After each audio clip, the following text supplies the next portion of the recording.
Welcome back. You're watching the CNBC TV 18 budget verdict, and it is my pleasure now to invite on stage the Road and Highways Minister, Mr. Nitin Gadkari.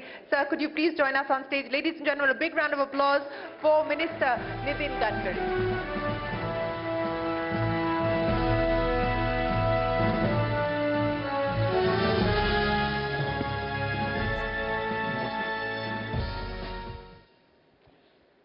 Mr. Gadkari, thank you very much for joining us here on the CNBC TV 18 budget verdict. I know you've come very well prepared with all your targets that are in your hands, sir, so let me get straight to it.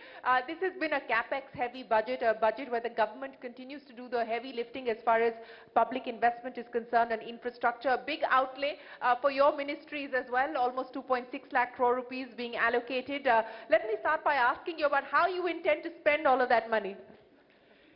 Actually, frankly speaking, this is really a great thing for that the government has given highest priority for the development of road infrastructure in the country.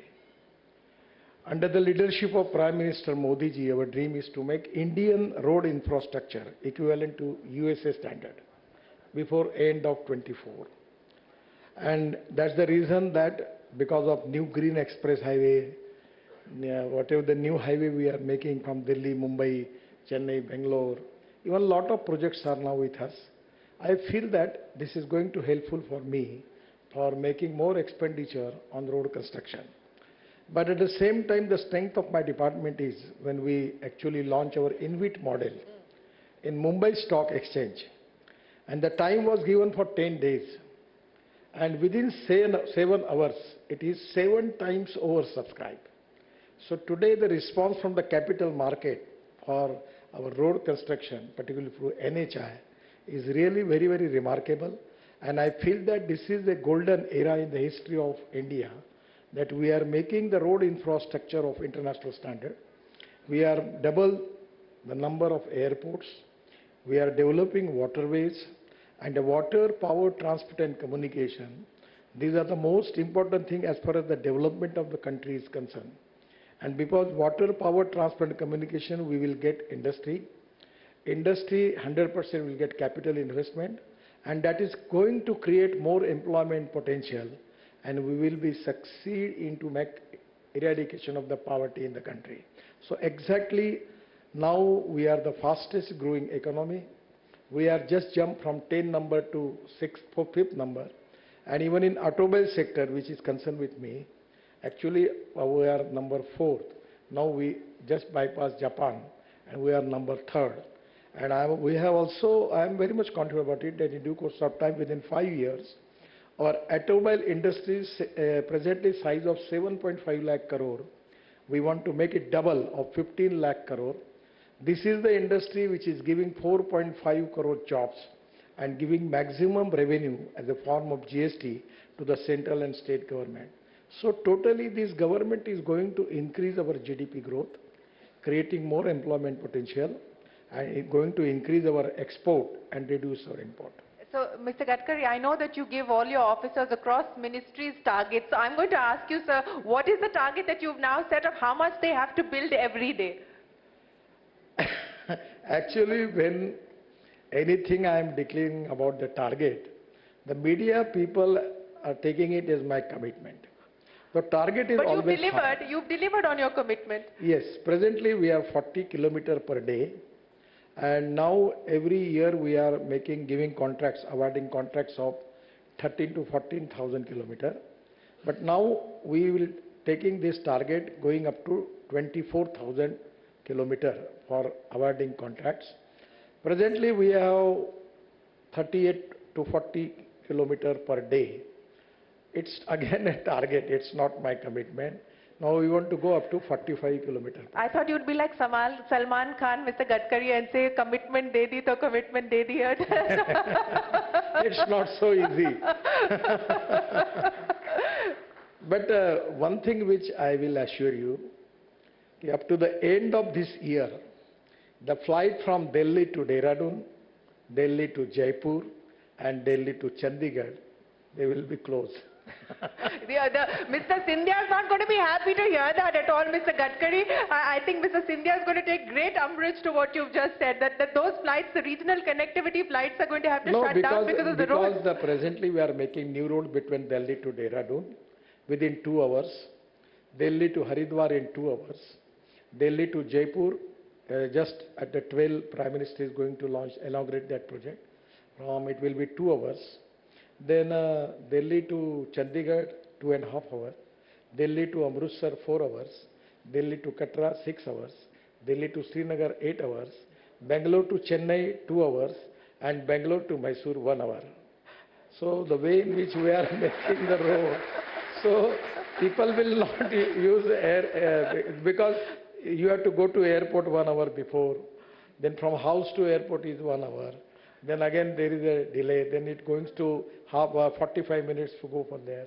Again going to home 1 hour. So it takes 4 hours. We will offer you the service within 2 hours. So why is the government then building 50 new airports? So you don't bother. There will be, aviation is an industry in India where the growth is 22% per year. So there are a lot of opportunity for aviation company that they can start Chandigarh to Hyderabad, Chandigarh to Pune. So they can get good business. That is what. No, but on a serious note, and I want to address the issue of the auto sector since that is something that you spoke of. And one of the big focus areas of the government has been the green growth aspect. Within that, the electric mobility cause is something that you and your ministry have been championing. So what should we expect now? Do you believe that the time has come for the government has done its part, the subsidies have played their part, it is now time for the industry to step up and do its own thing? Or do you believe that the era of subsidies needs to continue, so which means that FAME should get an extension, the FAME scheme of subsidies should get an extension? Actually, this green subject is very much touching to my heart. From 2004, I am working like a mission on alternative fuel. Ethanol, methanol, biodiesel, bio-LNG, bio-CNG, electric and hydrogen. So today, it is really, I am very much happy about the Finance Minister's speech about green building, green fuel, green energy. And this is really going to change the scenario of the country. Actually, we have the import of the fossil fuel of 17 lakh crores. There is a huge potential is available. I remember many times you have already taken my interview. The people were asking me about the electric car, electric scooters. Now today there is a waiting list. So even hydrogen mission, there is a provision for 19,000 crore. And now the hydrogen from coal is black hydrogen. Hydrogen from petroleum, that is a brown hydrogen. And green hydrogen, that is from water and biomass. So my actually mission is to make our farmers, presently they are annadata. My dream is to make them urjadata. And we want to involve agriculture. And the most important thing is waste to wealth. In the finance minister's speech, they are going to select 300 industries. Now from Parali, rice straw, we are going to launch a scheme that presently we have a requirement of bitumen of 80 lakh ton. Out of 50 lakh ton is coming from refineries and 30 lakh ton is import. Now we have got the successful technology from Central Research Road Organization and CSR that from Parali we can get 70% bio-bitumen, which is proven to be quite better than petroleum bitumen, and 70% bitumen and 30% biochar, that organic carbon which we can use in agriculture. So now a whole Parali is burning in Punjab and Haryana, so tractor molded unit, they can make it. The other important thing is from 5 ton of Parali is giving 1 ton of bio-CNG or bio-LNG. So government is now encouraging that all type of industry of alternative fuel. That is also a good thing. Second thing, by using biotechnology, we will increase the productivity of biomass, just like Napier grass, bamboo. Already we have one plant in Assam. They are making bioethanol from bamboo, and one plant from Indian Oil in Panipat, where we have 1 lakh liter of bioethanol from rice straw and 150 ton of bio-bitumen per day. Now in Ahmedabad, we are making express highway, Dolaro, Ahmedabad something, where we are using 20 lakh ton of municipal solid waste in the construction. Now we are making the policy for using of municipal solid waste into road construction. Then we are using the waste tire where we get the rubber powder, and the rate of that powder is 25 to 30 rupees per kg, and bitumen rate is 50 rupees. So adding 15% rubberized into that powder into the bitumen, the quality of bitumen is going to be, it should be good quality.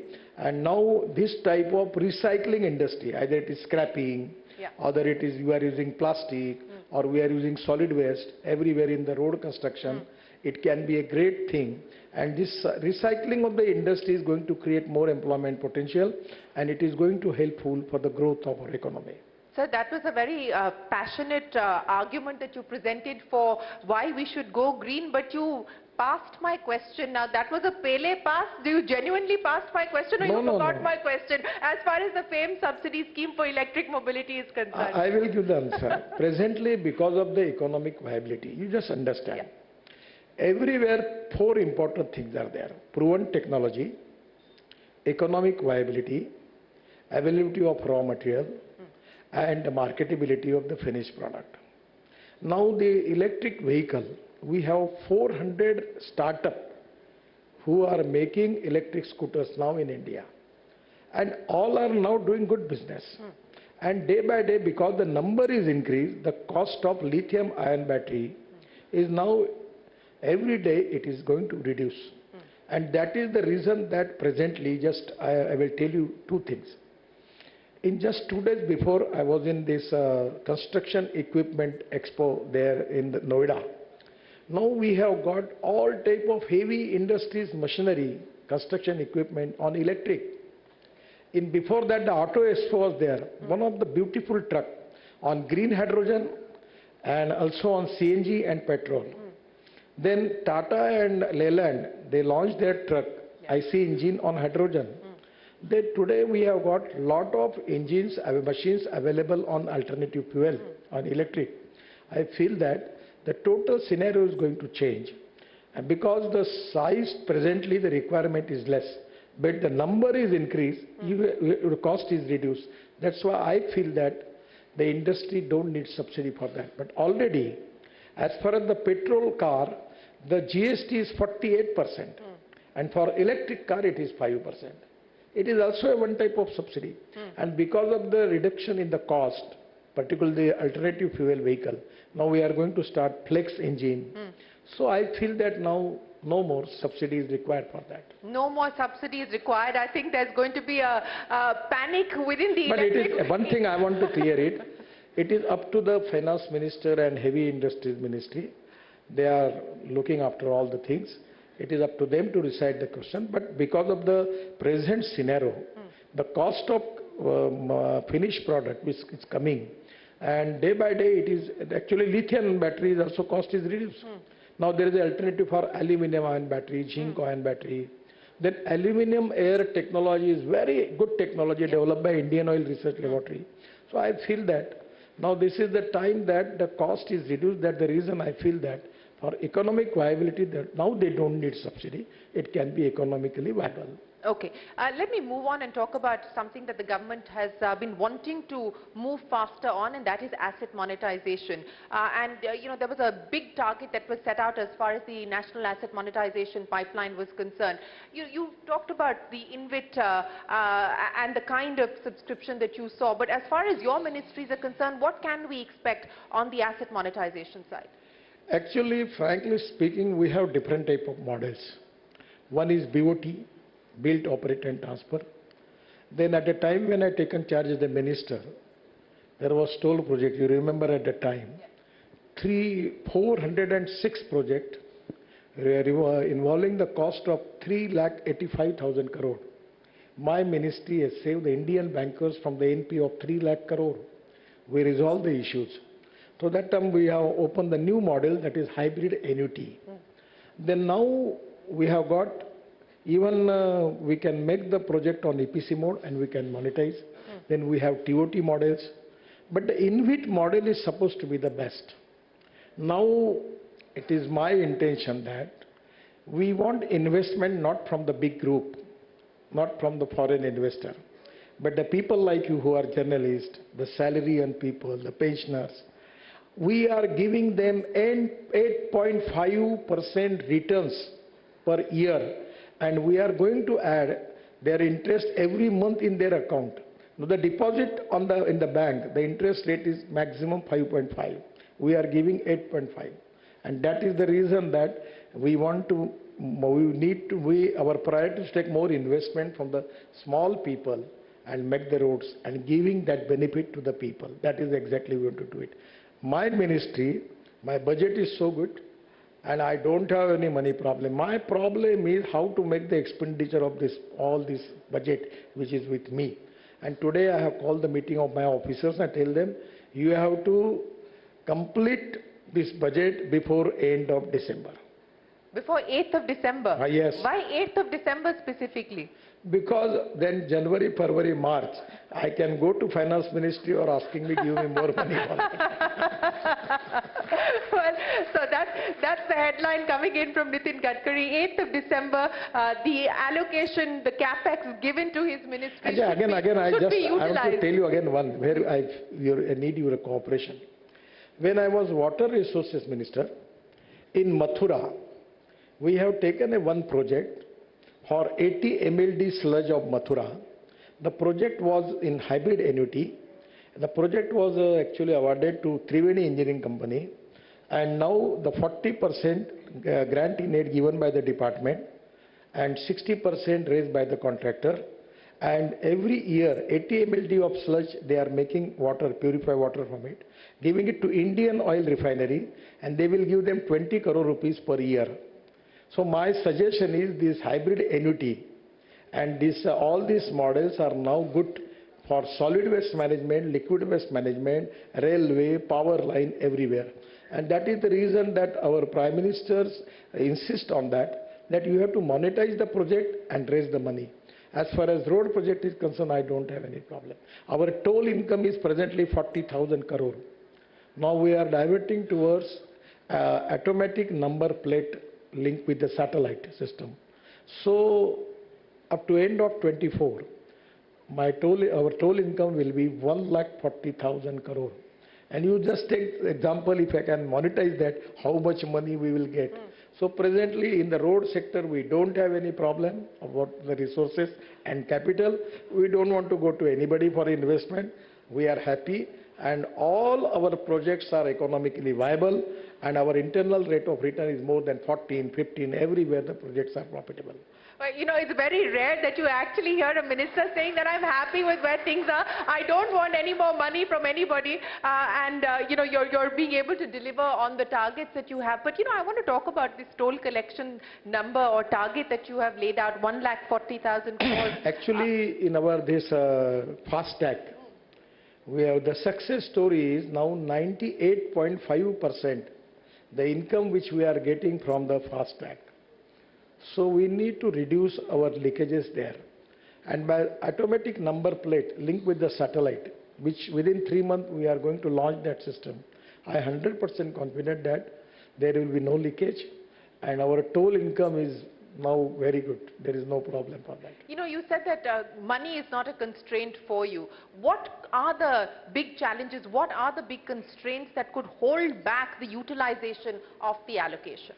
Actually, frankly speaking, the most important thing that without land acquisition, how we can going to construct the road? And land acquisition is related with the state government. Then the second problem is environment and forest clearance from state government and central government. Third is, the basic problem is judicial problem. When anywhere we start the work, some court has given the stay and we cannot work. But we are resolving. I always telling to my people that there are some people who convert problems into opportunities, and there are some people who convert opportunities into the problem. So there is no problem now. We can resolve the problem. We have good coordination, cooperation and communication between the state government and central government. I always meeting with the chief minister, talking to the chief secretaries, taking the meeting for that. So everywhere in the Assam, I am telling you, there was some problem. But the initiative taken by the Assam chief minister, and actually now there is no problem. In the northeast, you go there and visit, see the road development. Everywhere the work is going on. You go to Jammu and Kashmir, we are making already road, tunnels and roads of 1 lakh crore. We are making big tunnels there, you can see. There are problems, but it is really important for the department and for my officers that we need to resolve that issue, and that is exactly the important test for all of us, and we have to do it.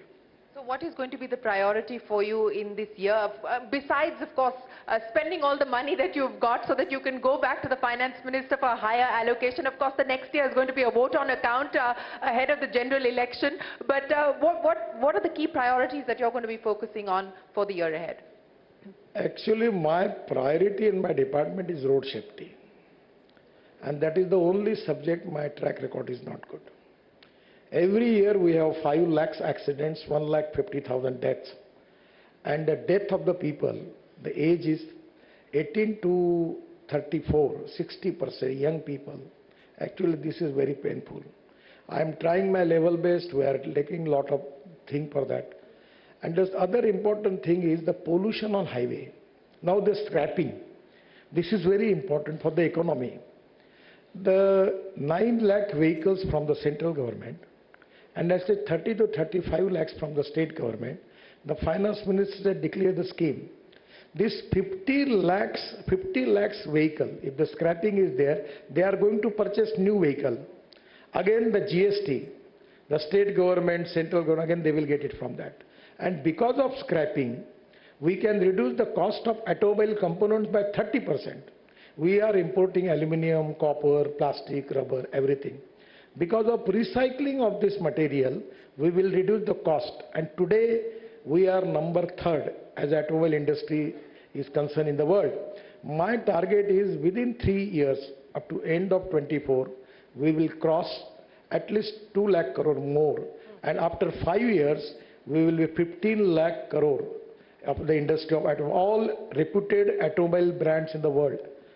All are present in India, and that is to be most important thing, that by reducing the cost, our export will be increased and to create more employment potential in the country, and that is to be a great achievement for the government. Sir, you brought up the scrappage policy, and I know that this is something you've been championing, and again 1,000 crore rupees has been allocated for the scrapping policy in this year's budget as well. But it hasn't taken off yet. Why do you believe that that's the case? And the second question, I think this is a question that many consumers have, that if my vehicle is not polluting and I pass all the pollution checks and I am within the emission standards and the emission norms, then why would you put a mandatory timeline on scrapping that vehicle? I mean, that is, of course, different according to different states, and there are court orders as well. But, why the mandatory scrapping if you meet the pollution norms? Actually, you are not correct. The 15 truck, new truck, whatever the pollution from them is equal to 1 truck before 15 years. And because diesel is so hazardous, and Delhi, when every time I come into Delhi, the infection is there. It is really a serious issue. And alternative fuel like flex engine, where you can use 100% bioethanol in place of petrol. Toyota is going to launch the models. And where the rate of the ethanol is 60 rupees per liter and petrol is 120 rupees per liter, and their flex engine creating 40% on electricity. So this is to be a game changer. Now the Bajaj, TVS and Hero, their bike, scooter and auto rickshaw available on 100% bioethanol. So this is the green fuel. This is from agriculture. And presently our import is of 16 lakh crore for fossil fuel. And the economic problem is there, at the same time pollution is a problem. What the Prime Minister feeling is the ethics, economy, ecology and environment. These are the 3 important pillars of India. And that is the reason that we need to reduce the air pollution. And air pollution is a so bad subject. So really it is, people are facing the problem because the Delhi people are already facing this problem. This is the time for all of us to fight with the pollution. We need to reduce air pollution, water pollution and sound pollution. And that is exactly the green energy, green building, green fuel, green power. Everywhere we need to concentrate on the green philosophy, And that is the need of the world, that is the need of the India, and that is the exact line of our government. I'm really very much, this subject is touching to my heart. And the green thing and conversion of waste into wealth. No person is waste, no material is waste. It is depending upon the appropriate technology, appropriate vision of the leadership that you can convert waste into wealth. From 7 years before, in my constituency in Nagpur, we are selling our sewage water to Maharashtra government for power generation, and we are getting 300 crore rupees per year from selling of sewage water. That's the reason I was telling you the good example of Mathura. So this is the time that in solid waste management, liquid waste management, everywhere on PPP mode, even hybrid annuity, we can make the project. Well, I think you're absolutely right. As far as pollution is concerned, we need to deal with it and address it on a war footing. People are suffering not just in Delhi, but the AQI in Mumbai is worse than Delhi over the last few days. So it's not just a Delhi problem. It's an India problem that needs to be addressed. But Mr. Gadkari, before I let you go, you said that you have no problem as far as money is concerned. You have plenty of capital. The constraint is actually, I will give the example. When I was in Mumbai, I was minister. I constructed that Worli-Bandra ceiling project, Mumbai-Pune Express Highway, and 55 flyovers in Mumbai. At that time, my position was very bad. Only 5 crore rupees was with me. I raised the fund, and the credibility was not that much. I get the fund raised from the capital market. We construct Worli-Bandra, Pune, Mumbai, and all 55 flyovers. Just 6 months before, the Mumbai-Pune Express Highway, the government auctioned that, and they get 10,000 rupees from that. So making the road on public-private investment is now giving more profit to the government. All projects are economically viable. So where the economic viability is there, 100%, if you want good services, you have to pay for it. And that is the reason I feel that a lot of infrastructure projects, the economic viability is there. And there are constraints with the government. We need to have more expenditure in agriculture, rural and tribal India. Jal, Jameen, Jangal and Janwar, on the basis of that we have to make more industry, more innovation, more research, creating more employment potential. That is the need of the country. And where economic viability was not there, so we can use all budgetary funds there. Well, Mr. Gadkari, it's been an absolute pleasure. Thank you very, very much for joining us here at the budget verdict, for laying out the roadmap as far as the roadways are concerned, and for sounding that caution for your colleague in the cabinet and in the government. Mr. Scindia is going to be worried after what you shared with us here this evening. But thank you very, very much. Ladies and gentlemen, a big round of applause for Union Minister Nitin Gadkari. Thank you very much, sir, for joining us here this evening.